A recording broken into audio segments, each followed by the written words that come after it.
سیدہ عائشہ صدیقہ رضی اللہ تعالیٰ عنہا گواہ ہے، سیدہ فاطمہ الزہرا رضی اللہ تعالیٰ عنہا گواہ ہے، نبی کی گھر والی گواہ، نبی کی لخت جگر نور نظر فاطمہ الزہرا گواہ، فرماتی ہے حضور کریم صلی اللہ علیہ وسلم کا جب آخری وقت آیا، آواز بالکل ختم ہو گئی، آواز بالکل پست ہو گئی، پھر بھی لب حرکت کرتے تھے، لب حرکت کرتے تھے، دونوں کی دونوں فرماتی ہے ہم نے کان لگایا، آواز تھی ربی حبلی امتی، ربی حبلی امتی، اور میرے مولا میری امت کو معاف کر دے، اور خدا کی قسم کالی کملی والے نے آخری سانس تک مہنگائی مانگا، ستارے زمین پہ دھڑام دھڑام کر کے گریں گے۔ دوستو آپ کا استقبال ہے ہمارے چینل حنیف بیان ریئیکشن پر۔ دوستو آج قاری حنیف کے بیان کا ٹاپک ہے قیامت سے پہلے دنیا کا آخری دن۔ قیامت کا آخری دن کا خوفناک منظر کیسا ہوگا؟ رلا دینے والا بیان ہے، لاکھوں لوگوں کی زندگی بدل دینے والا بیان ہے۔ آئیے مل کر اس بیان کو توجہ سے سنتے ہیں۔ وَإِذَا الْأَرْضُ مُدَّتْ، زمین بوریے کی طرح سے لپیٹ دی جائے گی۔ وَإِذَا الْجِبَالُ سُيِّرَتْ، یہ بڑے بڑے پہاڑ ہوا میں کپاس کی طرح اڑتے پھریں گے۔ تمام کے تمام علامات قرآن کریم بتا رہا ہے، اور آج مسلمان ہے، میں خود ہوں، آپ ہیں، میں قسم کھاتا ہوں کہ ہمیں خدا کے کلام پہ یقین کوئی نہیں۔ اگر یقین ہو پھر یہ غفلت۔ صحابی مدنی کریم صلی اللہ تعالی علیہ وسلم کا ساری رات کروٹیں بدلتا ہے، صبح ہوئی بیٹی نے پوچھ لیا ابا جان میں ساری رات دیکھتی رہی آپ کو نیند نہیں آئی، کیا کوئی تکلیف ہے؟ دیکھنے والی بیٹی کے بھی قربان جاؤں، بے چین ہونے والے ابا کے بھی قربان جاؤں، آخر بیٹی بھی جاگ رہی ہوگی تبھی تو دیکھا ہوگا۔ کہنے لگی ابا میں نے ساری رات کروٹیں بدلتے دیکھا، کیا بات ہے آج نیند کیوں نہیں آئی؟ فرمایا لختے جگر او نور نظر، او میری بیٹی کل قرآن کریم کی ایک آیت سن کے آیا ہوں، ثم لم یتوبوا فلہم عذاب جہنم ولہم عذاب الحریق۔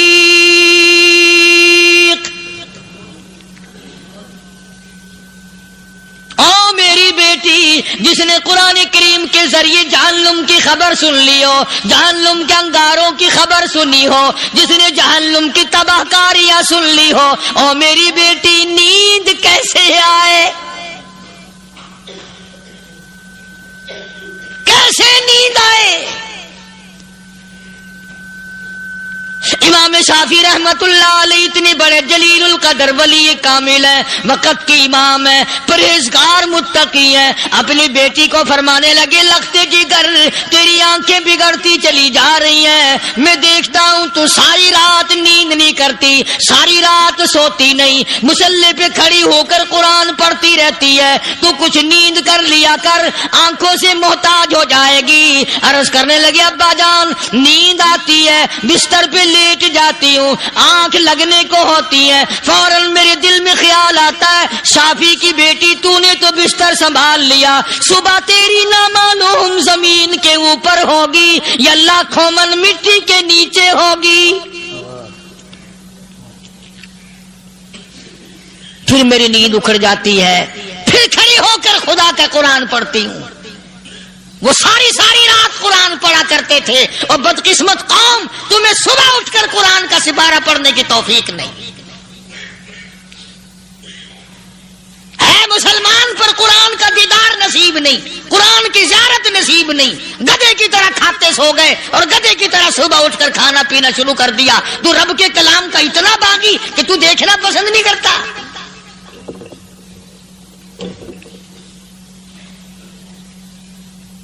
اور دنیا کی چیز اگر گھر میں نہ ہو، ٹھنڈے ٹھنڈے سانس مارتے ہیں عورتیں بھی، ہاں جی اپنی زمین کوئی نہیں نا، اپنی ہاں جی مکان اچھا اپنے پاس کوئی نہیں، فلاں چیز اپنے پاس کوئی نہیں۔ کبھی کسی نے ٹھنڈا سانس مارا کہ ہم 10 آدمی یا گھر کے ایک آدمی بھی نہیں، ہم سارے کے سارے پتہ نہیں کیسے اکٹھے ہو رہے ہیں۔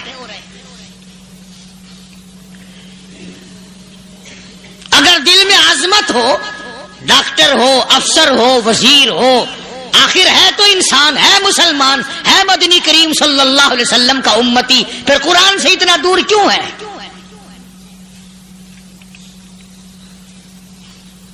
تو اللہ پاک جل شانہ نے فرمایا میرے بندے ہر حال میں ڈر، ہاں تیری ساری چلاکیوں کو میں جانتا ہوں، تیری ساری ہوشیاریوں کو میں اچھی طرح جانتا ہوں۔ فرمایا وہ دن دور نہیں، آیا وقت قیامت کا، آیا، کوئی کسی کے کام نہیں آئے گا۔ فرمایا ان وعد اللہ حق فلا تغرنکم الحیات الدنیا،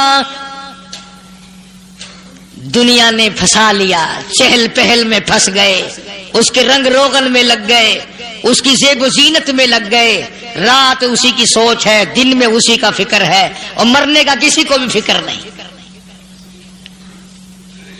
قرآن کریم کی آخری سورت، آخری لقمان کی آخری آیتوں میں عجیب مضمون رکھا ہے۔ فرمایا ان اللہ عندہ علم الساعۃ وینزل الغیث، قیامت کا ٹھیک وقت اللہ کے سوا کوئی نہیں جانتا۔ کسے معلوم ہے ابھی اگلے منٹ میں کیا ہو جائے گا، سیکنڈ میں کیا ہو جائے گا؟ اچھا ایک بات میرے ذہن میں آئی، یہ بڑے بڑے لوگ آپ کو ملیں گے دیہاتوں میں بھی، بازاروں میں بھی، شہروں میں بھی، فلانا بزرگ غیب کی باتیں بتایا کرتا تھا، فلانا ولی یوں بتایا کرتا تھا۔ کبھی یہ بھی تو پوچھنا کہ اس ولی نے کبھی یہ بھی بتایا کہ میں مروں گا کب، کس دن مروں گا؟ جب اپنی موت کا پتہ نہیں تو اور کسی چیز کا کیا پتہ ہے؟ صرف اٹکل بچوں تیر لگانے والی بات ہے۔ ابھی چند مہینے ہوئے یہاں میرے پاس چند نوجوان آئے ملتان شہر سے، اور کہنے لگے کہ 25,000 کی چوری ہو گئی ہے، بتا کدھر کون لے گیا، کدھر لے گیا؟ میرے پاس آئے یہاں، میں نے کہا بتا دوں گا پر آدھ دے لوں گا۔ کہنے لگا نہیں نہیں دیکھنا جی اتنا تو نہ کرو، اور میں نے کہا وہ سارے ہی چلے گئے یار، یقین کرو میں یہاں چارپائی میں بیٹھا ہوں دروازے کے باہر، عصر کے بعد پوری پارٹی آئی اسی شہر کی کہ 25,000 روپیہ گم ہو گیا ہے، بتا کدھر گیا ہے؟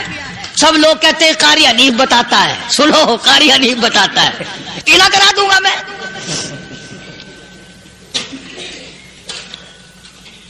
جتنا میں نے انکار کیا میرے سر ہوتے چلے گئے، اخیر میں نے بکواس کر دی، میں نے کہا اچھا بتاؤں گا پھر آدھے لوں گا۔ کہنے لگے نہیں، تماشا دیکھا یعنی اندازہ لگاؤ کہ ہم شہر سے سن کر آئے ہیں کہ قاری حنیف چوریاں بتاتا ہے۔ اللہ غنی، کس کو معلوم ہے کہ ابھی کیا ہو جائے گا؟ اللہ پاک نے کسی کو نہیں بتایا۔ فرمایا ان اللہ عندہ علم الساعۃ وینزل الغیث،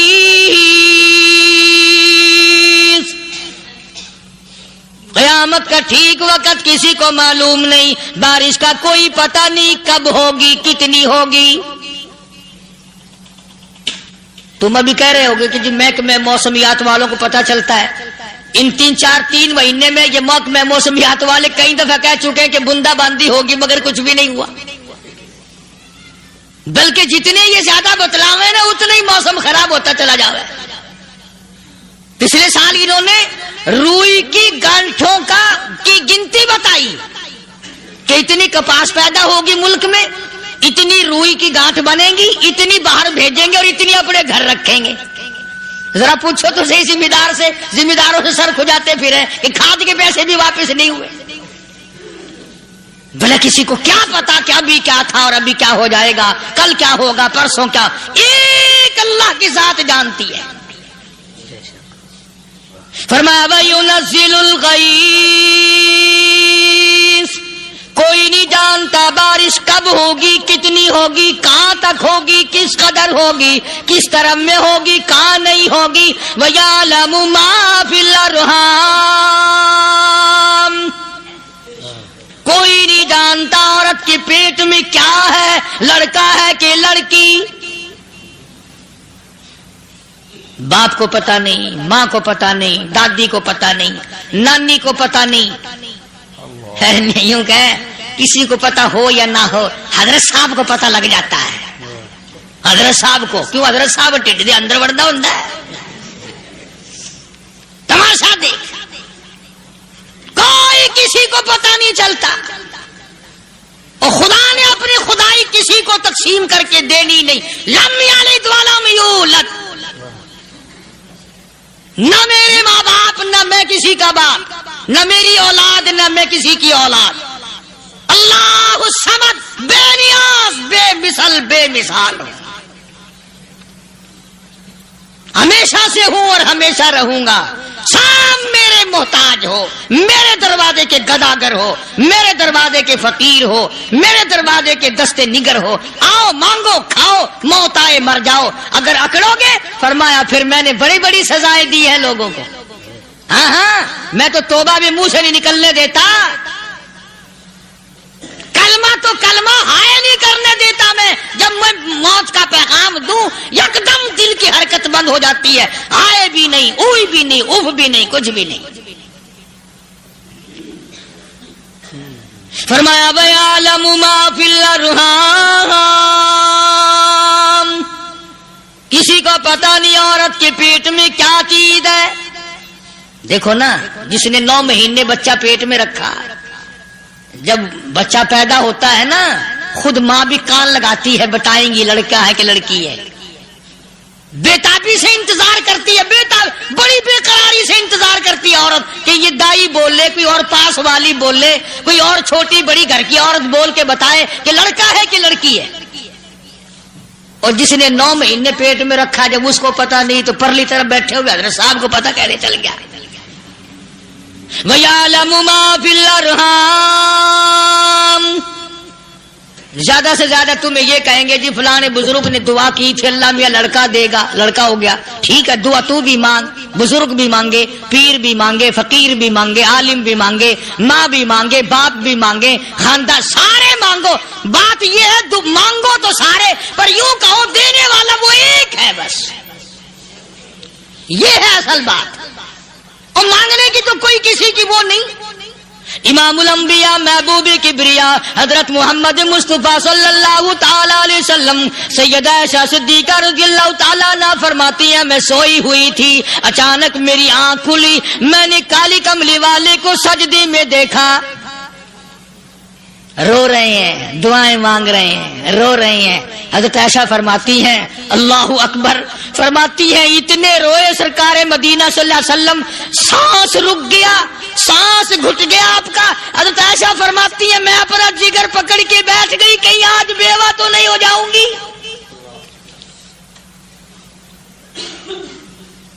نبی نے اتنا مانگا، اتنا مانگا، اتنا مانگا، اس کائنات میں مانگنے والا کوئی آیا ہی نہیں. ہر آن مانگا، ہر لمحہ مانگا، ہر گھڑی مانگا، اور اتنا مانگا. میری بات لکھ کے لے جاؤ انشاءاللہ، کچی پکی بات نہیں. سیدہ عائشہ صدیقہ رضی اللہ تعالیٰ عنہ گواہ ہے، سیدہ فاطمہ الزہرا رضی اللہ تعالیٰ عنہ گواہ ہے، نبی کی گھر والی گواہ، نبی کی لخت جگر نوری نظر فاطمہ الزہرا گواہ. فرماتی ہے حضور کریم صلی اللہ علیہ وسلم کا جب آخری وقت آیا، آواز بالکل ختم ہو گئی، آواز بالکل پست ہو گئی، پھر بھی لب حرکت کرتے تھے، لب حرکت کرتے تھے، دونوں کی دونوں. فرماتی ہے ہم نے کان لگایا، آواز تھی ربی حبلی امتی، ربی حبلی امتی، اور میرے مولا میری امت کو معاف کر دے. اور خدا کی قسم کالی کملی والے نے آخری سانس تک مانگا ہی مانگا.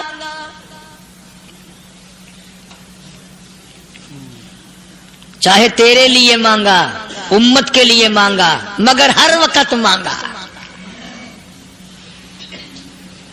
اور یوں فرمایا کہ میدان حشر میں جب لوگ چاروں طرف سے پریشان ہو کر، عاجز ہو کر، تنگ ہو کر، دھکے کھا کر، ذلیل ہو کر، انبیاء علیہ الصلوۃ والسلام کے مشورے سے جب حضور کریم صلی اللہ علیہ وسلم کے دربار میں آئیں گے مشکاہ شریف میں حدیث موجود ہے، ارشاد حضور کریم صلی اللہ علیہ وسلم کا، فرمایا لوگ مجھے سفارش کے لیے کہیں گے اللہ اکبر کبیرہ، تو یوں فرمایا یہ نہیں فرمایا کہ میں اللہ میاں کو ٹیلی فون کروں گا کہ دیکھنا ذرا خیال کرو امت آ رہی ہے میری، یا امت کو یہ کہے کہ رکا لے جاؤ، بلکہ یوں فرمایا جیسے امت آ کر کے مجھے پریشان کرے گی میں سجدہ کروں گا،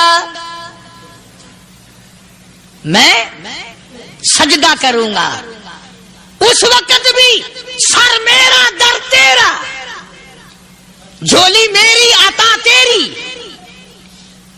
اور حدیث پاک کا اگر مضمون پڑھ کر دیکھو سارے مضامین حل ہو جائیں۔ یوں فرماتے ہیں خود حضور کریم کہ میں اتنا لمبا سجدہ کروں گا اس وقت قیامت میں، اتنا لمبا سجدہ کروں گا کہ 7 دن 7 راتیں کا وقت 1 ہفتے کے برابر وقت لگ جائے گا، میں سر سجدے سے نہیں اٹھاؤں گا۔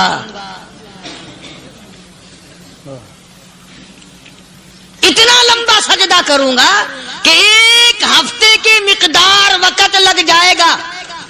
یہ مقدار کیوں فرمایا؟ قیامت کا دن ہے نا، دن ڈھلنا نہیں، چھپنا نہیں، رات آنی ہی نہیں، رات تو ہے ہی نہیں نا، اس لیے فرمایا 1 ہفتے کی مقدار دن لگ جائے گا، وقت ختم ہو جائے گا پورا ہفتے کے برابر۔ اس کے بعد اللہ پاک مجھے فرمائیں گے ارفع راسک یا محمد صلی اللہ علیہ وسلم، میرے محبوب سر اٹھاؤ، سل مانگو توتا دوں گا،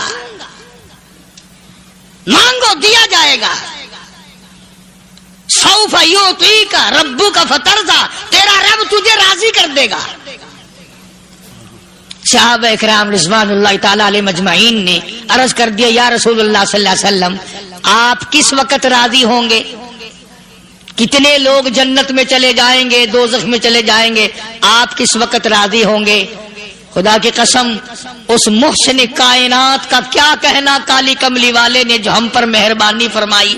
یوں فرمایا جب تک ایک ایک امتی کلمہ پڑھنے والے کا ہاتھ پکڑ کر جنت میں نہ لے جاؤں میں محمد الرسول اللہ کو چین نہیں آئے گی، ایک ایک کو لے جاؤں گا اور چین نہیں آئے گا مجھے اس وقت بھی۔ تو عرض کر رہا تھا کہ قرآن کریم نے اور تمام چیزوں میں عقیدے کا سدھار کہ عقیدہ بناؤ، یہ جو عقیدہ ہے نا اس کی حیثیت ایسی ہے جیسے پہلی اینٹ عمارت کی، اگر اینٹ ٹیڑھی ہو گئی تو ساری عمارت ٹیڑھی ہو جائے گی، اگر عقیدہ صحیح نہیں تو سارے اعمال ٹیڑھے ہو جائیں گے، اور اگر عقیدہ صحیح ہے تو اعمال بھی اور تمام افعال بھی اخلاق بھی تمام کی بنیاد جو ہے وہ صحیح رہے گی اور اچھی توفیق ہوگی۔ یہ عربی کلمہ ہے، آپ اور میں اگر کلمے کا معنی سمجھ لیں پھر بھی بات بنتی ہے۔ یہی تو معنی لا الہ الا اللہ، کوئی نہیں بگڑی بنانے والا، کوئی نہیں حاجت روا، کوئی نہیں مشکل کشا، کوئی نہیں تیرا ہاتھ پکڑنے والا، کوئی نہیں مجھے اور آپ کو اولاد دینے والا، کوئی نہیں بیوی بچے دینے والا، کوئی نہیں یہ ہر روز روٹی کھلانے پانی پلانے والا اس کے سوا کوئی نہیں الا اللہ، ایک اللہ کی ذات ہے۔ اور فرمایا کہ یہ بتایا کس نے کہ یہ سب کچھ کرنے والا کون ہے؟ محمد الرسول اللہ صلی اللہ علیہ وسلم، کہ ہمارے آقا اور مولا حضرت محمد الرسول اللہ صلی اللہ علیہ وسلم نے بتایا۔ تو قرآن کریم کی ان آیتوں نے وضاحت کر دی وما تدری نفس ماذا تکسب غدا، کسی کو پتہ نہیں کل کیا ہو جائے گا، صبح کو کیا ہو جائے گا، شام کو کیا ہو جائے گا۔ وما تدری نفس بأي أرض تموت، کوئی نہیں جانتا موت کس جگہ پہ آئے گی۔ کسے معلوم ہے کہ میری قبر کہاں بنے گی؟ کوئی نہیں جانتا میرے اس بدن کو جانور کھا جائیں گے، کسی کو علم نہیں ہے کہ قبر کا گڑھا ملے گا کہ نہ ملے گا، کفن ملے گا کہ نہ ملے گا، نماز جنازہ نصیب ہوگی کہ نہ ہوگی، غسل نصیب ہوگا کہ نہ ہوگا کوئی نہیں جانتا. کلمہ پڑھتے موت آئے گی یا کنجری کے گانے سنتے گاتے موت آئے گی. کس کو علم ہے کہ آخری کلام جو دنیا میں ہوگا وہ درود پاک ہوگا یا قرآن کریم ہوگا یا دعا ہوگی یا استغفار ہوگا اور یا گالی منہ سے نکلے گی, دم نکل جائے گا. کسے معلوم ہے؟ اس لیے فرمایا وما تدری نفس بأی ارض تموت. کوئی نہیں جانتا موت صبح آئے گی یا شام آئے گی, بیوی بچوں کے سامنے آئے گی یا اسپتال میں کوئی پاس ہوگا بھی یا کہ نہیں جس وقت موت آئے گی کسے معلوم. سجدے میں آئے گی یا کنجری کی گود میں آئے گی کیا پتا, فلم میں آئے گی یا مسجد میں آئے گی. پچھلے دنوں ایک جگہ ایک آدمی نے صبح کی اذان دی, بڑی اچھی اذان دیا کرتا تھا, اللہ کا نام بلند کیا, زمین پہ بیٹھا اور ختم. فجر کی اذان دی, جو سنے انہوں نے کہا یار ابھی تو اذان دی تھی, بس اللہ کی طرف لوگوں کو بلایا اور خود دنیا سے رخصت ہو گیا. ہاں کسی کی موت یوں بھی آیا کرتی ہے, کسی کی سجدے میں آ جاتی ہے, کسی کی مراقبے میں آ جاتی ہے. اللہ اکبر. کسی کی نماز میں آئے, اللہ کی طرف دھیان لگے ایسا لگے کہ لگی جائے وہ چلا ہی جائے. ہمارے استاد محترم مولانا عبد الخالق صاحب رحمۃ اللہ علیہ یہاں کبیر والے میں تھے, بہت بڑے عالم, جید عالم, سمندر تھے علم کے. بس صبح کی نماز کے بعد مراقبے میں بیٹھے اللہ اللہ کر رہے ہیں, بس جیسے اتحیات میں بیٹھتے ہیں نا اسی طریقے سے بیٹھے تھے. دن چڑھ گیا, بھتیجے نے آ کر کے کہا حضرت ناشتہ تیار ہے, جواب کوئی نہیں. پھر کچھ دیر کے بعد آیا کہ حضرت ناشتہ تیار ہے, جواب کوئی نہیں. اور دن چڑھ گیا, ہاتھ لگا کے دیکھا کہ حضرت تو پہنچ گئے اللہ کے یہاں. کس حالت میں؟ ایسی اللہ سے لو لگائی کہ اللہ ہی کے یہاں چلے گئے. اور ان اللہ والوں کے پاس اس نیت سے لگا کرو میری آخرت بن جائے, میری قبر بن جائے, میرا آخری کلام جو دنیا میں ہو وہ کلمہ ہو, استغفار ہو, درود پاک ہو, قرآن کریم ہو, پھر تو مزہ ہے. اور اگر ہائے ہائے ہائے ہائے کرتے مر گئے تو کیا ہوا؟ فرمایا ان اللہ علیم خبیر, میں خدا کی ذات تمام چیزوں سے واقف ہوں. مجھے تو پتا ہے نا, تیرے ایک ایک سانس کا پتا ہے, تیری رگ کے ایک ایک خون کے قطرے کا مجھے پتا ہے. اس لیے کہا کرتا ہوں کہ عادت ڈالو درود شریف پڑھتے ہوئے چلنے پھرنے کی, کلمہ کلام پڑھتے ہوئے چلنے پھرنے کی, استغفار کرتے ہوئے چلنے پھرنے کی. پہلے زمانے میں جب ٹھوکر لگتی تھی تو لوگ سبحان اللہ کہتے تھے, اللہ اکبر, استغفر اللہ. اب گالی منہ سے نکلتی ہے, اب گالی منہ سے نکل رہی, گالیاں بکتے ہوئے لوگ مر رہے ہیں.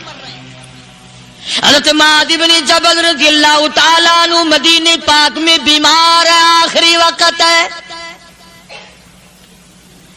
صحابہ کی ایسی ایسی موت آیا کرتی تھی.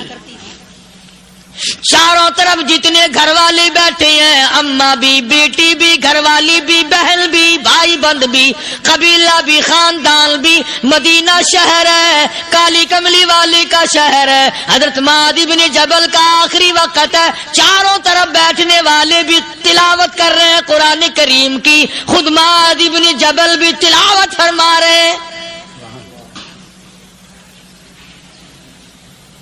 اچانک حضرت معاذ رضی اللہ تعالیٰ عنہ رونے لگے. روئے حضرت معاذ. یہ وہ جوان ہے جس کو رخصت فرمانے کے لیے یمن کا گورنر بنا کر کے بھیجا حضور صلی اللہ علیہ وسلم نے. حضور صلی اللہ علیہ وسلم اس کو روانہ فرمانے کے لیے کئی میل پیدل تشریف لے گئے. ہاں حضور کے صحابہ. تو معاذ بن جبل جب رونے لگے تو گھر والوں نے پوچھا کیوں؟ کوئی بیٹھا ہوگا نا, کہنے لگا ڈر گئے, موت سے ڈر رہے ہو؟ موت سے ڈر کے رو رہے ہو؟ حضرت معاذ کہنے لگے نہیں، موت سے کیا ڈرنا، میں کیوں ڈروں موت سے، اس نے تو آنا ہی آنا ہے، نہیں ڈرتا۔ انہوں نے کہا پھر رویا کیوں رو رہے ہو؟ اللہ اکبر۔ صحابی کہتا ہے میرے دل کی تمنا میرے دل میں رہی، میری آرزو پوری نہ ہو سکی، میری حسرت میرے دل میں رہی، میرا شوق پورا نہ ہو سکا، میری آرزو پوری نہ ہو سکی، میری تمنا پوری نہ ہو سکی، بستر پہ موت آ رہی ہے اس لیے رو رہا ہوں۔ اے کاش رمضان کا مہینہ ہوتا، میں روزے دار ہوتا، گرمی کا موسم ہوتا، مجھے سخت پیاس لگی ہوتی، کفار سے مقابلہ ہوتا، میدان جہاد اور جنگ ہوتا، میں کئی کافروں کو قتل کر دیتا، پھر وہ مجھے قتل کر دیتے، میری زبان کاٹ لیتے، میری اللہ کے یہاں پیشی ہوتی، میرا رب مجھ سے پوچھتا میں آج دنیا سے کیا لایا، میں عرض کرتا الہی بولوں کیسے، تیری راہ میں زبان کٹا کے آیا ہوں اور روزہ رکھ کر آیا ہوں، تیرے محبوب کے حوض کوثر کے پانی سے روزہ افطار کروں گا۔ کہتا اس لیے رو پڑا ہوں کہ بستر پہ موت آ رہی ہے۔ ڈر کس چیز کا؟ یہ نہیں ڈرا کرتے تھے۔ حضرت ابو ایوب انصاری سب کہہ دو رضی اللہ تعالی عنہ۔ اللہ اکبر، کتنا بڑا مقدرہ والا جوان ہے۔ مدینے پاک میں حضور کریم صلی اللہ علیہ وسلم نے اسی کے یہاں ڈیرا لگایا۔ آخری وقت ہے، بیمار ہے ابو ایوب انصاری، مدینے سے صحابہ جنگ کے لیے چلے۔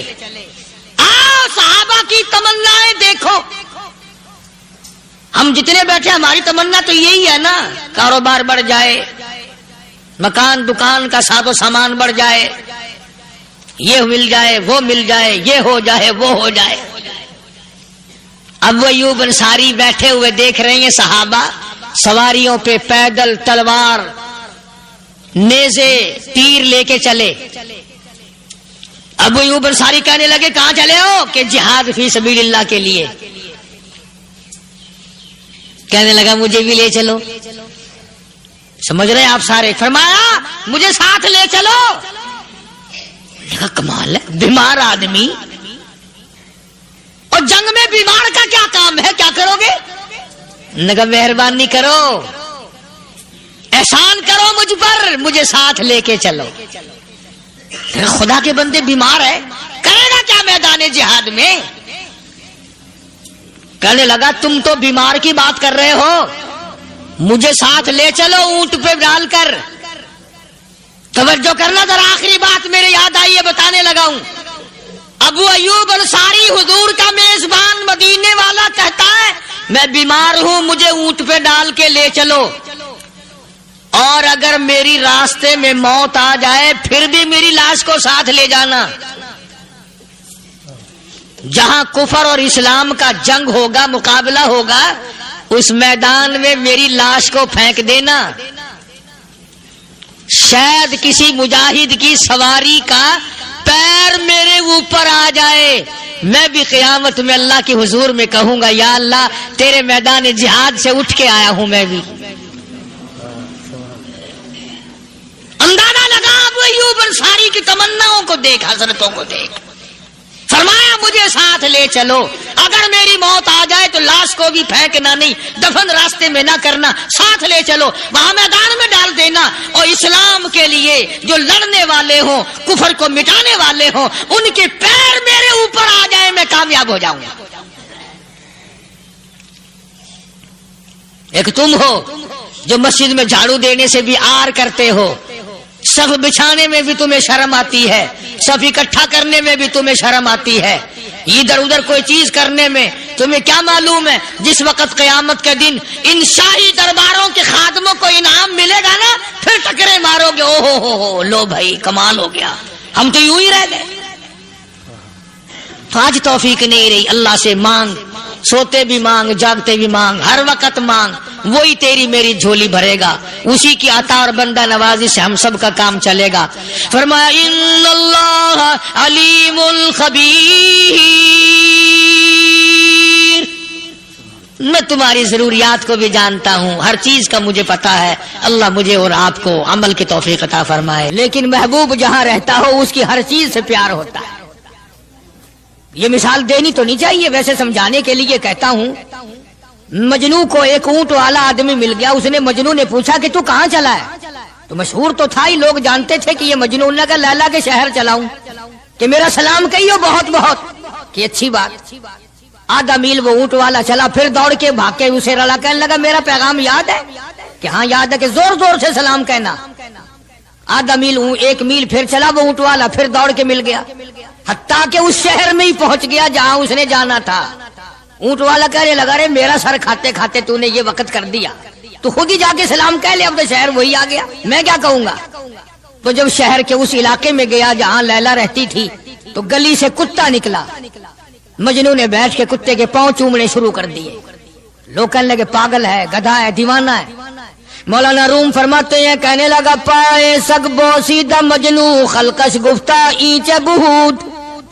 پائے سگ بوسیدہ مجنو خلقش گفتہ اینچ بہود. گفت مجنو گاہے گاہے کوئے لیلا رفتہ بہود. لوگوں نے کہا پاگل، کتے کے پاؤں چوم رہا ہے، تیری عقل ماری گئی. مجنو کہنے لگا پہلے اپنی آنکھوں کا تو علاج کرو. تمہیں کتا تو نظر آتا ہے، یہ نظر نہیں آتا یہ آیا کس کی گلی سے ہے، نکلا کس کی گلی میں سے ہے. جب دل میں کوئی بات سما جائے پھر یہی حال بنا کرتا ہے. جنگل میں بیٹھا ہوا مجنو یوں انگلی سے لکیریں نکال رہا تھا، کچھ لکھ رہا تھا اور دیکھ رہا تھا. کسی نے پوچھ لیا کیا کر رہا ہے یہاں جنگل میں بیٹھا ہوا؟ کہنے لگا گفت نقشے نام لیلا می رقم، گفت نقشے نام لیلا می رقم، خاطر خود را تسلی میں دہم. کہنے لگا لیلا کا نام لکھ لکھ کر دیکھتا ہوں، تسلی دیتا ہوں اپنے دل کو. عرض کرنے کا مقصد یہ کہ جب دل میں کسی کی بات سما جائے پھر اس کی شکل سے، پھر اس کے پیر کی خاک سے، ہر چیز سے محبت ہو جاتی ہے. تو مسلمان جب کلمہ پڑھتا ہے لا الہ الا اللہ محمد الرسول اللہ صلی اللہ تعالی علیہ وسلم، تو اللہ پاک نے جس نبی کی محبت دلوں میں ڈالی ہے اس کی ہر چیز سے پھر پیار ہونا چاہیے. اب جو جماعت نبی کے ساتھ ساری زندگی رہی ہو، آخری وقت تک جس جماعت نے سرکار دو عالم صلی اللہ علیہ وسلم کا ساتھ دیا ہو، وہ جماعت کتنی ممتاز ہوگی، وہ کتنی شان والی جماعت ہوگی کہ معمولی لوگ تو نہیں ہے. اور ان کی بڑی خصوصیات ہیں. مثلا ایک قافلہ چل رہا ہے، اور وہ قافلہ اور وہ لشکر بھی کتنا خوش قسمت ہوگا جس میں خود محمد عربی صلی اللہ علیہ وسلم موجود ہے. پانی ختم ہو گیا، گرمی تھی، شدت کی بڑی تکلیف ہوئی لوگوں کو بھی جانوروں کو بھی. تو صحابہ کرام نے مشورہ کیا اور اکٹھے ہو کر کے سرکار دو عالم صلی اللہ علیہ وسلم کے دربار عالیہ میں آئے کہ جی پانی نہیں ہے، جانوروں کو بڑی تکلیف ہے اور آدمیوں کو بڑی پیاس ہے، بڑی تکلیف ہے، آپ اللہ پاک سے دعا فرمائیں. جناب سرکار مدینہ صلی اللہ علیہ وسلم نے دعا فرمائی. آواز آئی میرے محبوب موسیٰ علیہ السلام نے بھی پانی مانگا تھا، میں نے ان کو پانی دیا. اس طریقے سے قرآن کہتا اضرب بعصاک الحجر، لکڑی پتھر میں مارو. انہوں نے پتھر میں آسا مارا، ہم نے فانفجرت من حسنتا عشرت عینا، ہم نے 12 چشمے جاری کر دیے تھے. موسیٰ علیہ السلام نے لکڑی ماری. او میرے نبی، آج میں اگر آپ سے بھی لکڑی لگواؤں، اسی طرح سے آپ کو بھی لکڑ پتھر میں مارنی پڑے، پھر کلیم میں اور حبیب میں کیا فرق ہوگا؟ وہ کلیم اللہ ہے، آپ حبیب اللہ ہیں. آپ کو لکڑی مارنے کی ضرورت نہیں. یہ پیاری پیاری انگلیاں جو یتیم کے سر پہ پھرتی ہیں، یہ پیاری پیاری انگلیاں جو ہر صحابی کے ساتھ مسافہ ہونے میں ملتی ہیں، غریبوں کے لیے دعا کے لیے اٹھتی ہیں، میرے محبوب صلی اللہ علیہ وسلم یہی پیاری پیاری انگلیاں ایک پانی کے برتن میں آپ رکھ دیں، مجھے اپنی کبریائی کی قسم سارے قافلے کو ان انگلیوں سے نکلا ہوا پانی پلا دوں گا. چنانچہ آپ صلی اللہ علیہ وسلم نے ایک برتن میں انگلیاں رکھ دی، سارے جانوروں نے پانی پی لیا، سارے صحابہ کرام نے پانی پی لیا. اب میں نے عرض کر دیا ایک واقعہ اور آپ نے سن لیا، لیکن تہ کو آپ نہیں پہنچے. اصل تو میں بھی نہیں پہنچ سکتا، میرا ادراک اتنا کہاں کہ پیغمبر کی باتوں کو میں 100% سمجھ سکوں.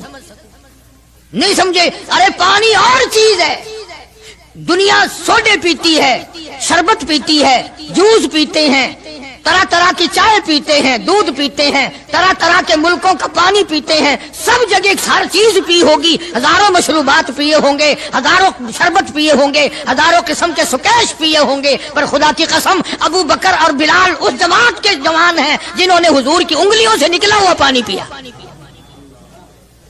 یہ سعادت ہر ایک کو کیسے مل سکتی ہے؟ انہی لوگوں کو اللہ تبارک و تعالیٰ نے یہ مقام بخشا تھا کہ خداوند عالم نے ان کو اتنی بڑی عظمت عطا فرمائی۔ اور میں تو یہ کہا کرتا ہوں کہ صحابہ کرام کی نمازوں کو بھی ایک طرف رکھو، روزوں کو بھی ایک طرف رکھو، جہاد کو ایک طرف رکھو، ان کی فاقہ اور ان کا پیاسا مرنا اللہ کے راہ میں، ان ساری چیزوں کو ایک طرف رکھو۔ یہ بات ان کی کوئی کمی ہے کہ آنکھ بلال کی ہو اور امام الانبیاء کا چہرہ انور ہو؟ ہم تو ان لوگوں میں سے ہیں۔ ہمارے یہاں دارالعلوم دیوبند میں خزانے میں ایک چیز محفوظ ہے، 150 سال سے، 150-200 سال سے ایک چیز موجود ہے۔ سال بھر میں کبھی خاص موقع پر اس کا دیدار کرایا جاتا ہے، زیارت کرائی جاتی ہے۔ یہ میں صفائی نہیں دے رہا، کئی لوگ کہتے ہوں گے جی دیوبندیوں کی صفائی دیتا ہے، بلکہ میں اپنا عقیدہ اور اپنے بزرگوں کا پروگرام بتاتا ہوں کہ ایسے تھے لوگ۔ دارالعلوم دیوبند کے خزانے میں ایک رومال ہے، وہ رومال وہ ہے جس رومال میں تقریباً 200 برس محمد عربی صلی اللہ علیہ وسلم کا استعمال کردہ پہنا ہوا جبہ مبارک لپٹا رہا۔ یعنی یہ رومال حضور صلی اللہ علیہ وسلم کا استعمال کردہ نہیں، آپ ان کے ہاتھ نے، آپ کے چہرے انور نے یا آپ کے بدن مبارک کے کسی حصے نے اس رومال کو استعمال نہیں کیا، اور نہ کوئی غلط بیانی ہوئی، بلکہ یہ ثابت ہے کہ اس رومال میں حضور صلی اللہ علیہ وسلم کا جبہ مبارک جو تھا وہ 200 برس تک لپٹا رہا۔ حضرت مولانا محمد قاسم صاحب نانوتوی رحمت اللہ علیہ نے اس رومال کو سونے کی ڈبیا میں رکھا ہوا ہے، اور اس رومال کی سارے اللہ والے زیارت کرتے ہیں کہ یہ سرکار مدینہ صلی اللہ علیہ وسلم کے کپڑے کو لگا ہے، خود آپ کے جسم کو بھی نہیں، آپ کے کپڑے کو لگا ہے۔ جو لوگ حضور کے کپڑے کو لگے ہوئے کپڑے کی بھی عزت کرتے ہو، ان کے اندر حضور کی محبت کتنی ہوگی؟ وہ سونے کی ڈبیا میں موجود ہے، اور کبھی کبھی اس کا خاص موقع پر اہتمام کے ساتھ اس کی زیارت کرائی جاتی ہے۔ نام پتہ بتانے کی مجھے اجازت نہیں ہے۔ یہاں پاکستان میں ایک جگہ ہے، وہاں پر حضور کریم صلی اللہ علیہ وسلم کی ریش مبارک، آپ کی داڑھی مبارک کا ایک بال سونے کی ڈبیا کے اندر اور ڈبیا اور پھر اس میں بڑا کچھ عطر وغیرہ اس میں وہ سنبھال کے رکھا ہوا ہے، اور ایک بال مبارک میں سے 2-3 شاخیں اور نکلی ہوئی ہیں۔ میں یہ عرض کر رہا تھا کہ جو لوگ آپ کے نالین مبارک کی بھی عزت کرتے ہوں، ان کے خود اپنے دلوں میں کتنی محبت اور عظمت ہوگی۔ حدیث پاک کی ایک کتاب ہے جامع ترمذی، عربی مدارس میں پڑھائی جاتی ہے۔ اس کتاب میں سرکار مدینہ صلی اللہ علیہ وسلم کا حلیہ نقشہ موجود ہے۔ تمہارے دل میں تو کبھی یہ محبت بھی نہ اٹھی کہ کم سے کم ہم کبھی کتابوں میں، حالات میں سنے تو صحیح، آپ کی شکل مبارک کس طرح کی تھی، رنگ مبارک کیسا تھا، انگلیاں مبارک کیسی تھی، چہرہ انور کیسا تھا، کتابوں میں سب کچھ موجود ہے۔ تم عادی بن گئے دوڑے سننے کے، غلط باتیں سننے کے، اصل بات رہی گئی۔ تو میں بتانا یہ چاہتا ہوں کہ جامع ترمذی کتاب جو ہے حدیث پاک کی، اس میں آپ صلی اللہ علیہ وسلم کی چپل مبارک کا نقشہ ہے، آپ کی نالین مبارک کا نقشہ ہے، یعنی سرکار دو عالم صلی اللہ علیہ وسلم کی جوتی مبارک کا نقشہ ہے۔ اب وہ ہے اس زمانے کی، بالکل سادہ چپل ہے، پہاڑی قسم کی۔ تو میرے بزرگوں کا اور میرے اکابر کا، علماء دیوبند کا یہ عقیدہ ہے کہ اگر کوئی آنکھوں سے وہ نقشہ دیکھ لے، توجہ کرنا، اور دل میں یہ خیال لائے ہیں یہ بھی کوئی جتی ہے، باٹا والے اتنی اچھی بناتے ہیں، سروس والوں کی اتنی چپلیں اچھی ہیں، فلانے ملک کی اتنی اچھی ہیں، امریکہ میں یوں بنتی ہیں، ہمارے یہاں کمپنیاں یوں بناتی ہے، یہ تو کوئی خاص چپل نہیں۔ ہمارے بزرگوں نے لکھا ہے جس کے دل میں اتنی سی بات آئی، ایمان چلا گیا، ایمان نہیں رہے گا، اس لیے کہ اس ذات کی نالین مبارک کی عزت بھی فرض ہے۔ سمجھ میں، یعنی کس قدر عظمت ہے، کس قدر محبت ہے اور کس قدر تعلق ہے محمد عربی صلی اللہ علیہ وسلم کی ذات سے ان لوگوں کو۔ مولانا رشید احمد صاحب گنگوہی رحمت اللہ علیہ رمضان المبارک میں مدینے پاک سے مرید کھجوریں لا کے دے دیتے، تو آپ مریدین کو کھجوریں تقسیم فرماتے اور فرماتے گٹھلیاں مجھے واپس کر دو، کھجوریں کھا کر گٹھلیاں واپس دے دو۔ حضرت کیا کرتے؟ ان گٹھلیوں کو اکٹھا کر کے ہاون دستے میں کوٹ کر صفوف بنا کر رکھ لیتے، اور رمضان شریف میں جس پانی سے روزہ افطار کرتے وہ گٹھلیوں والا صفوف اس میں ملا کر پیتے کہ یہ میرے آقا کے شہر کی گٹھلیاں ہیں۔ کتنی بڑی عزت ہے۔ اس زمانے میں بجلیاں نہیں ہوتی تھی، چراغ جلتے تھے حضور کریم صلی اللہ علیہ وسلم کے گنبد خضرا پہ، جہاں ہر وقت اللہ کی رحمتیں برستی ہیں۔ اللہ ہر ایک کو زیارت نصیب فرمائے۔ 24 گھنٹے فرشتے سلام پڑھ رہے ہیں، صلات پڑھ رہے ہیں، درود پاک پڑھ رہے ہیں، چاروں طرف سے رحمت ہی رحمت برس رہی ہے۔ تو زیتون تیل جلتا تھا، کسی مرید نے حضرت کو لا کے وہ چراغ کا بچا ہوا تیل، ایک تو زیتون ویسے بکبکا ہوتا ہے، زیتون کا تیل کوئی ذائقے دار نہیں ہوتا، ویسے ہی بکبکا، اور پھر اس چراغ کا بچا ہوا جو جل چکا ہو اور بھی زیادہ بدبودار ہو جاتا ہے۔ لیکن مولانا رشید احمد گنگوہی رحمت اللہ علیہ کو جب کسی نے لا کے دیا تو حضرت نے وہ بچا ہوا چراغ کا تیل کھڑے ہو کے پیا۔ تو کسی نے پوچھا حضرت یہ کیوں؟ فرمایا تجھے کیا معلوم ہے، یہ اس چراغ کا بچا ہوا تیل ہے جو کالی کملی والے صلی اللہ علیہ وسلم کے روزہ اقدس پہ جل رہا تھا۔ مولانا محمد قاسم صاحب نانوتوی رحمت اللہ علیہ کو کسی نے مدینے پاک سے رومال لا کے دیا، آپ اس کو چومنے لگے، آنکھوں سے لگانے لگے، تو کسی نے کہا حضرت کیا چوم رہے ہو، یہ تو اٹلی کا بنا ہوا رومال ہے، مدینے میں رومال تھوڑے ہی بنتے ہیں، یہ تو اٹلی کا فلاں ملک کا بنا ہوا، جرمن کا بنا ہوا رومال ہے، آپ چوم رہے ہیں اس کو، یہ مدینے میں تھوڑی فیکٹری کو رومالوں کی کارخانہ ہے۔ فرمایا نہیں ٹھیک ہے مجھے بھی پتا ہے، بنایا جرمن والوں نے ہے، بنا اٹلی میں ہے، لیکن یہ بات تو دیکھ میں تو اس لیے چوم رہا ہوں کہ مدینے کی ہوا اس کو لگی ہے، مدینہ منورہ کی اس کو ہوا لگ گئی ہے، اس لیے میں محبت میں چوم رہا ہوں۔ عرض کرنے کا مقصد یہ کہ ان لوگوں کے دلوں میں پیار ہوتا ہے تو پیار کے اظہار کے طریقے ہوتے ہیں، محبت کبھی نہیں چھپی رہا کرتی۔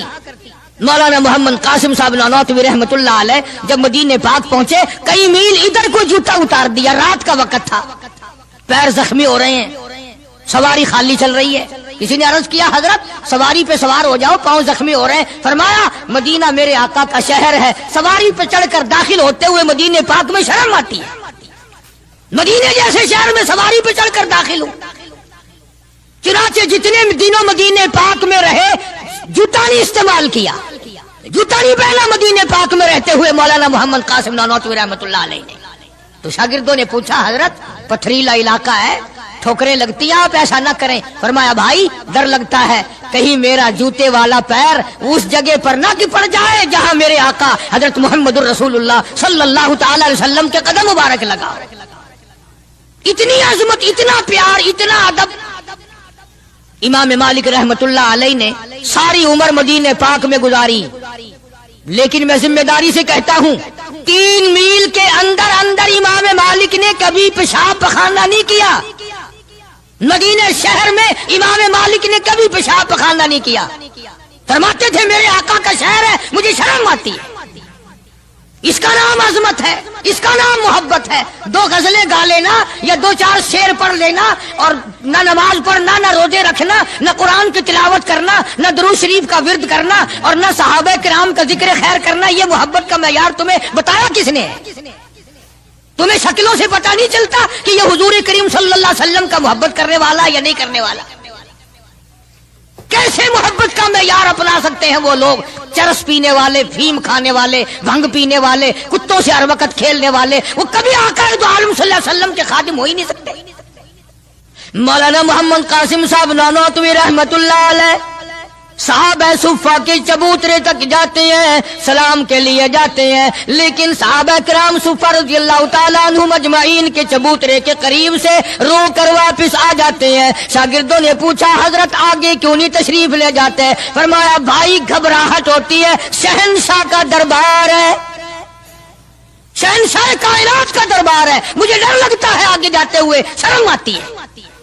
کئی دنوں کے بعد ماجہ شریف تک گئے، جالیوں کے قریب تک گئے، اور وہاں جا کر کے سلام عرض کیا تو مولانا محمد قاسم صاحب نانوتوی رحمت اللہ علیہ ہنستے ہوئے واپس تشریف لائے. کسی نے پوچھ لیا اللہ والے کئی دنوں سے تو دیکھا روتے ہوئے واپس آیا کرتے تھے, آج مسکراتے ہوئے آئے ہو؟ فرمایا الحمدللہ کام بن گیا, کام بن گیا.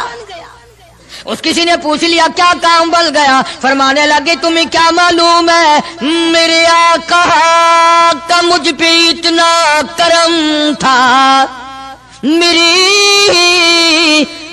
آقا کا مجھ پہ اتنا کرم تھا, بھر دیا میرا دامن پھیلانے سے پہلے, میرے آقا کا مجھ پہ اتنا کرم تھا, نشہ رنگ لایا پلانے سے پہلے, اور بھر دیا میرا دامن پھیلانے سے پہلے, مجھے کالی کملی والے صلی اللہ علیہ وسلم نے دودھ پلا دیا, علم حدیث پلا دیا. عجب انداز کے لوگ ہیں, عشق ان جیسا. باہر تشریف لائے, نعتیہ کلام تو دیکھو, عشق کے بغیر ایسا کون کہہ سکتا ہے. یوں فرماتے ہیں جیوں تو سگانے, جیوں تو سگانے حرم کے ساتھ پھروں, او میری مولا بقایا زندگی اگر میری ہے, میرا مدینے کے کتوں میں شمار کر دے, میں بڑا راضی. جیوں تو سگانے حرم کے ساتھ پھروں, اور مروں تو کھائے مجھ کو مدینہ کے مرغ و مار, میں مدینے میں مر جاؤں, مدینے کے پرندے مجھے کھا جائے, میں بڑا راضی. دیگار عالم کے نبی موسیٰ کلیم اللہ نے دیکھا کہ وہی کمزور پھر کسی اور آدمی سے متھا لائے کھڑا ہے. موسیٰ علیہ السلام نے فرمایا کل تو ایک اور آدمی سے لڑ رہا تھا, آج اس سے لڑ رہا ہے, تیری عادت بن گئی لڑنے جھگڑنے کی. موسیٰ علیہ السلام نے اس کو ذرا آنکھ دکھائی نا کہ تو کیا روزانہ لڑائی کر لیتا ہے, تجھے کیا عادت ہے جھگڑا کر لینے کی. اندازہ لگاؤ جس کی حمایت میں آدمی مر گیا تھا, موسیٰ کلیم اللہ نے جس کی حمایت کی تھی, گھونسا مارا آدمی مر گیا. اب یہی کہتا ہے دیکھو جی کئی دن ہو گئے بھی انہوں نے ایک آدمی مارا ہے اور آج میرا نمبر آ گیا دکھے. حمایت اسی کی تھی, مگر احسان فراموش جو قوم کی امانت کو نہیں سمجھا کرتے, ان کے ضمیر بک جایا کرتے ہیں, ان کی تمام چیزیں بدل جایا کرتی ہیں, آنکھ بدلتی ہے, دل بدلتا ہے, حالات بدلتے ہیں, تمام چیزیں بدل جایا کرتی ہیں. اسی کو کہتا کہ زمانہ گردش کرتا ہے, دن رات بدلتے رہتے ہیں, جذبات لمحات کے دامن میں چھپ کر جذبات بدلتے رہتے ہیں, حالات بدل جاتے ہیں. وہ کمزور آدمی جس کی حمایت کی تھی موسیٰ علیہ السلام نے, خود ہی کہتا ہے کہ کئی دن ہو گئے بھی ایک آدمی مار دیا انہوں نے, اور آج مجھے دھمکی دے رہے ہیں. موسیٰ علیہ السلام کو بڑا دکھ پہنچا کہ کمینے, تیری تو مدد کی تھی, تیری تو حمایت کی تھی, اور تو ہی آج بکواس کر رہا ہے. موسیٰ علیہ السلام وہاں سے چل نکلے, وطن ہی چھوڑ دیا کہ یہ دیش ہی رہنے کے قابل نہیں. جہاں کے بڑے بھی کمزور بھی بدماش ہو جائیں, وہ دیش وہ ملک رہنے کے قابل نہیں رہا کرتا. اور اب تو سنا ہے بڑے بڑے افسر بڑے نیک آدمی ہو گئے, جیل میں جو قیدی رہتے ہیں انہیں شراب کی بڑی تکلیف تھی, اندر ہی بھٹی لگوا دی کہ یہی بناؤ, تازی تازی یہیں پیو بابا. نیک آدمی اکٹھے ہو گئے سب. ہمیں کیا ہے, آئے گی مصیبت انشاءاللہ کئی دن پہلے نمبر تمہارا لگے گا, ہمارا بعد کو لگے گا. کہنے لگا قال یا موسیٰ ان الملأ یأتمرون بک لیقتلوک فاخرج انی لک من الناصحین.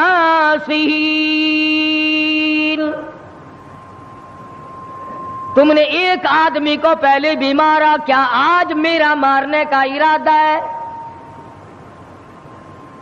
موسیٰ علیہ السلام گھبرا گئے، یہ ملک رہنے کے قابل نہیں، جہاں کا بادشاہ فرعون ظالم ہو اور جہاں کے کمزوروں کا یہ حال ہے، ان کی حمایت کرو تو وہ الٹی بکواس کرتے ہیں، ان کو سمجھاؤ، ان کو سیدھے راستے پہ لگاؤ تو وہ الٹے بھونکتے ہیں، یہ ملک رہنے کے قابل نہیں۔ وَلَمَّا تَوَجَّهَ تِلْقَاءَ مَدْيَنَ قال عسى ربي أن يهديني سواء السبيل۔ موسیٰ علیہ السلام چل دیے مدین کی طرف، راستے سے واقف نہیں، حالات سے واقف نہیں، کبھی اس ملک میں گئے تک نہیں۔ اللہ جل شانہ کے دربار میں دامن پھیلا دیا۔ رب ذوالجلال کی قسم، نبی اپنے آپ کو خدا کا کتنا محتاج سمجھتا ہے، کلیم اللہ ہے، اللہ کا پیغمبر ہے، رسول ہے، پروردگار عالم کا نمائندہ ہے، لیکن راستہ چلتا ہوا بھی تم کسی آدمی سے پوچھو گے، مکان والے سے پوچھو گے، دکان والوں سے پوچھو گے، راہ گزر لوگوں سے پوچھو گے، کلیم اللہ کا حال دیکھو، ربی عسیٰ ان یہدینی سواء السبیل، اور میرے پروردگار جدھر کو میں چلا ہوں مجھے راستہ معلوم نہیں، تو ہی مجھے سیدھا راہ چلائے گا۔ حالانکہ تمہارے میرے ذہن میں یہ کبھی بات بھی نہ آئی ہوگی کہ راستہ بھی اللہ سے پوچھا کریں، ہمارا خیال تو یہ ہے کہ راستے کا اللہ کو کیا پتا، راستہ تو آنے جانے والے لوگ ہی جانتے ہیں نا۔ مگر یہاں فرمایا عسیٰ ربی ان یہدینی سواء السبیل، میرے پروردگار تیرے سوا مجھے راہ چلانے والا کوئی نہیں، راستہ بتانے والا کوئی نہیں، امن کا عافیت کا راہ تیرے سوا مجھے کون بتا سکتا ہے۔ وَلَمَّا وَرَدَ مَاءَ مَدْيَنَ وَجَدَ عَلَيْهِ أُمَّةً مِّنَ النَّاسِ يَسْقُونَ وَوَجَدَ مِن دُونِهُمْ امْرَأَتَيْنِ تَذُودَانِ قَالَ مَا خَطْبُكُمَا قَالَتَا لَا نَسْقِي حَتَّى يُصْدِرَ الرِّعَاءُ وَأَبُونَا شَيْخٌ کبیر۔ موسیٰ علیہ السلام مدین میں جا پہنچے، علاقے میں جا پہنچے، شعیب علیہ السلام کا زمانہ ہے، اللہ کے نبی ہیں، پیغمبر ہیں اللہ پاک کے بھیجے ہوئے۔ مدین کے علاقے میں موسیٰ علیہ السلام پہنچ گئے، راستہ خدا سے پوچھا، وہاں جا کے دیکھا ایک کنواں ہے، پانی پلا رہے ہیں جانوروں کو لوگ، دو لڑکیاں ہیں وہ اپنی بکریوں کو زبردستی روک کے کھڑی ہیں، بکریاں پانی پینے کے لیے کنویں کی طرف بڑھ رہی ہیں مگر وہ جانے نہیں دیتی۔ نبی چونکہ رحم دل ہوتا ہے اس لیے موسیٰ علیہ السلام یہ منظر دیکھ نہ سکے، آگے بڑھے اور ان لڑکیوں سے کہا کہ تم ان بکریوں کو، بے زبان جانوروں کو پانی کیوں نہیں پینے دیتی؟ یہ پانی کی طرف جا رہی ہیں، تم ان کو پانی پینے دو۔ وہ کہنے لگی آج ہمارا نمبر نہیں، آج ہماری باری نہیں، آج پانی پینے کی ہماری باری نہیں۔ انہوں نے کہا اچھا پانی پینے کی بھی باری ہوتی ہے کہ ہاں آج ان لوگوں کا نمبر ہے، ہمارا نمبر کل آئے گا، اور بکریاں پیاسی ہوں۔ موسیٰ علیہ السلام نے فرمایا بے زبان جانور اور وہ پیاسا ہو، نمبر کہے گا؟ بڑے قد و قامت کے مالک تھے موسیٰ علیہ السلام، ویسے بھی نبی اعضاء کے اعتبار سے، شکل کے، صورت کے اعتبار سے ہر نقص سے پاک ہوتا ہے، مبرہ اور منزہ ہوتا ہے۔ یہ تو ہم خوش قسمت لوگ ہیں کہ اس زمانے میں ایک آنکھ سے کانا بھی نبی آ جاتا ہے۔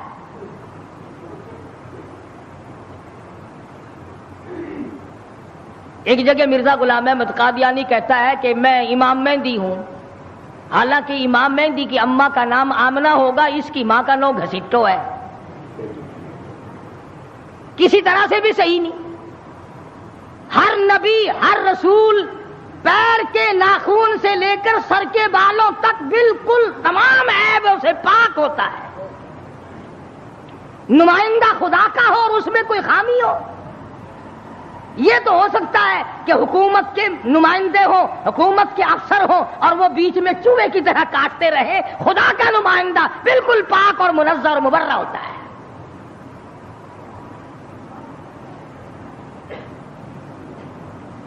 موسیٰ علیہ السلام قد و قامت کے مالک تھے، بڑے حسین و جمیل تھے. بکریاں جو لڑکیوں نے روک رکھی تھی ان لڑکیوں کو کہا ایک طرف آ جاؤ، تم چلو، بکریاں پیاسی ہیں، تم نمبر لگائے کھڑی ہو. انہوں نے کہا جی ہمارا قصور نہیں ہے، وہ اگلے نہیں پینے دیں گے، وہ کنویں پہ جو کھڑے ہیں آج ان کا نمبر ہے. وہ کہنے لگے میں پلاؤں گا. کنویں پہ گئے، فرمایا کیا بات ہے، ان بکریوں کو پانی کیوں نہیں پینے دیتے؟ لگا ان کا نمبر آج نہیں ہے. موسیٰ علیہ السلام نے ذرا آنکھ دکھائی، انہوں نے کہا پھر لگاؤ نمبر سب کا، بتاؤ نمبر کیسے ہوا کرتے پانی پینے کے. لگا بھئی یہ تو کوئی دوسرے دیش کا آدمی معلوم ہوتا ہے بھی بڑا تکڑا، کہیں رگڑا ہی نہ لگا دے. ان بکریوں کو پانی پینے دو. انہوں نے پانی پینے دیا، ایک طرف ڈر کے بھاگ گئے، وہ پانی کیا پینے دیا. موسیٰ علیہ السلام نے شعیب علیہ السلام کی بکریوں کو پانی پلایا. حتیٰ یصدر الریاح وابونا شیخ کبیر. موسیٰ علیہ السلام نے پوچھا لڑکیوں تم کیوں بکریاں چراتی ہو؟ تمہارا بھائی کیوں نہیں چراتا؟ تمہارا ابا کیوں نہیں چراتا؟ تمہارے گھر کا کوئی لڑکا آدمی کیوں نہیں چراتا؟ وہ کہنے لگی حتیٰ یصدر الریاح وابونا شیخ کبیر.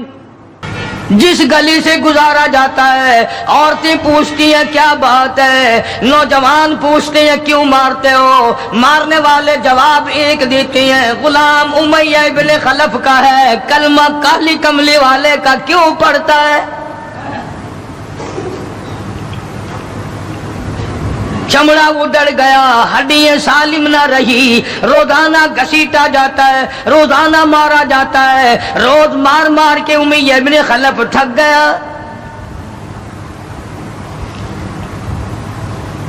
خود بھی دوسرے لوگ بھی امداد کو آتے ہیں کافر کی. سیدنا بلال رضی اللہ تعالیٰ عنہ کے گلے پہ پاؤں رکھ کر پورا وزن ڈال دیتا ہے، سینے پہ پتھر کی چٹان رکھتا ہے، کمر کے نیچے دہکتے ہوئے بھڑکتے ہوئے کولے اور شعلے ہیں. آگ بجھ جاتی ہے مگر بلال غریب کو چھوڑا نہیں جاتا.